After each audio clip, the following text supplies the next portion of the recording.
Welcome sa Dries TV. Kung interesado ka sa ganitong news, huwag kalimutang isubscribe ang ating YouTube channel. Maraming salamat! Welcome back again sa ating YouTube channel mga kakimpaw, and sa update natin ito, ang pag-uusapan natin ay tungkol sa mga importanteng ganap kina Kim and syempre kay Paula Avellino.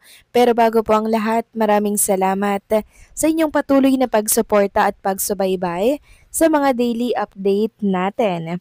Kaya naman bilang pasasalamat, narito po ang isang napili kong komento patungkol yan sa naging previous update. Mula ito kay Ginang Norma Dayag, sabi niya, kaya please lang na imbestigahan din baka may kasabwat sila Cam at hinihiwalay na sila Cam sa bahay. Kung pwede, tumor sila Cam sa Cebu, sa lola ni Kim kung buhay pa. Anay na yang sila Cam kay Kimi kasi nabahira na ng malade na pag-iisip. Kaya pakiusap, I have strong notion that Lakam has connivance with someone. Gambling is devil. God please help Kimi to find ways to settle her problems. Kimi, never mind money, you can earn that, but be very careful in all your ways na kahit man lang sa pera ay pwedeng ipapahamak or ipapatay kadugo niya. Ganyan sila Kambini. Lord, gabayan mo po si Kim at ilayo mo siya sa panganib. Huwag mo siyang pabayaan. I trust in you, Lord. Maraming salamat po sa komento, Ginang Norma Dayag. So, since gumugulong na naman po ang investigasyon at nakapag-file na rin po ng kaso or demanda o reklamo si Chinita Princess laban dito sa kanyang kapatid, hayaan na lang po natin na batas, no, ang magsuri at mag-imbestiga sa mga nangyari po kay Kim and kay Lakambini. And alam natin na malalaman din po ang katotohanan kung saan ba napunta itong pera ni Chinita Princess. And tama po kayo dyan, kikitain ulit ni Chinita Princess kung may katotohanan man nga po na 100 millions yung nawala sa kanya. Yes, kikitain niya pa rin po yun. Pero syempre, gugugol ulit siya ng napakahabang taon para maibalik po no yung nawalang pera sa kanya. Yun nga lang, nakakapanghinayang mga kakimpaw. Siyempre kahit hindi natin pera yun, alam natin na sobrang nagpagod, 'di ba? Dugo at pawis yung puhunan dito ni Chinita Princess. Tapos sa isang igap lang, mawawala na parang bula. So parang ninakawan niya din po si Chinita Princess ng kinabukasan, ng future, 'di ba? Kasi alam naman natin na kaya po nag-iipon si Kim Chiu para po pagtanda niya, meron po siyang magagastos.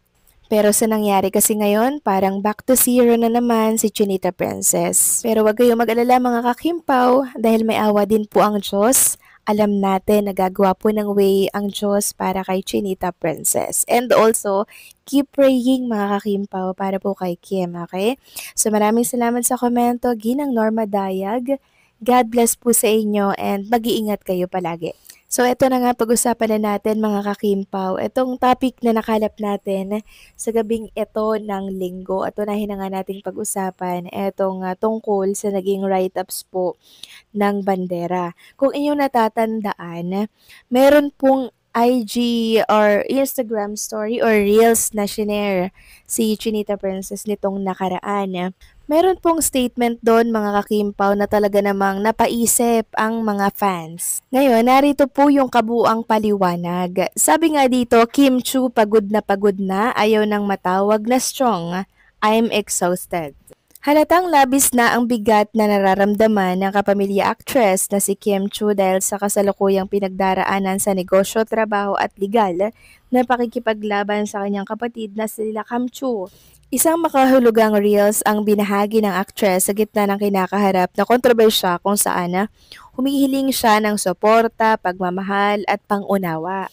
Bagamat hindi diretsong sinabi ni Kim ay ang napili niyang audio para sa reels ay sumasalamin sa kanyang nararamdaman. Base sa audio, ipangarap niyang wag nang masabihang malakas or strong. Makikita sa reels si Kim na tumatakbo palayo sa alon ng dagat at sa huling parte ay nakasakay siya sa sasakyan at nakatingin sa labas habang papalubog ang araw. I dream of never being called strong again. I'm exhausted by strength. I want support, I want love, I want understanding. not patted on the back for how well I'll take a hit. Maririnig sa audio narration. So, sabi po ni Kim dito, gusto niyang sinusuportahan siya, gusto niya ng pagmamahal at pangunawa, mga kakimpaw. Yan po yung tatlong word na kung saan ay hinihingi ni Chinita Princess. Siyempre sa mga taong nakapalibot sa kanya, 'di ba? And siyempre sa ating mga fans. Sabi pa dito, tanging white heart, praying hand at star emojis lang ang caption ni Kim, ngunit agad itong umani ng mga komento mula sa mga kaibigan sa showbiz, pati na rin sa mga supporters. Ayon nga po kay Melay Cantiveros, please know that nasa prayer ka naming pamilya, miga, and love kita ha. Ayon naman kay Say Alonzo, love you Chinita Princess. At ang komento naman ng isang netizen, mahigpit na yakap Kimi, naunawaan kita. Remember yung gift ko sa'yo na rosary? I want you to remember that God is always beside you and Mama Mary loves you.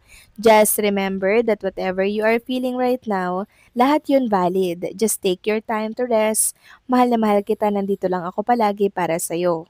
So, grabe po talaga yung pinagdadaanan ngayon ni Chinita Princess and mabuti na lang talaga mga kakimpaw. Malakas yung supporting system ng mga taong nakapaligid po sa kanya. Like Paula Avellino na hindi po talaga siya iniiwanan mga kakimpaw.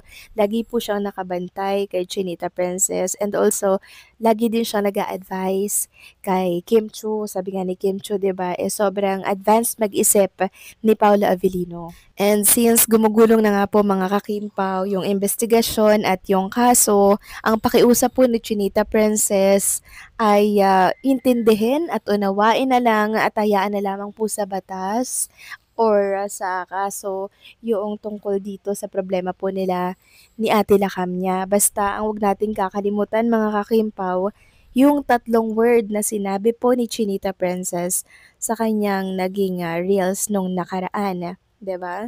Gusto niya po ng support na kung saan makakapagpalakas sa kanya, 'di ba? Para mas lalo niyang harapin yung mga laban na kinakaharap niya po ngayon or sa mga susunod pa no nakabanata ng kanyang buhay.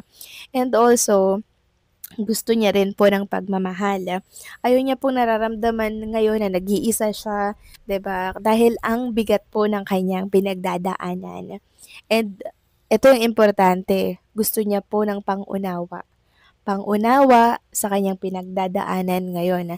Sobrang down na down po si Chinita Princess ngayon mga kakimpaw. Kaya tatlo lang yung kahilingan niya. Pangunawa, suporta, and syempre, pagmamahal. Tayong mga fans, unawain na lang natin siya kung nananahimik man siya mga kakimpaw.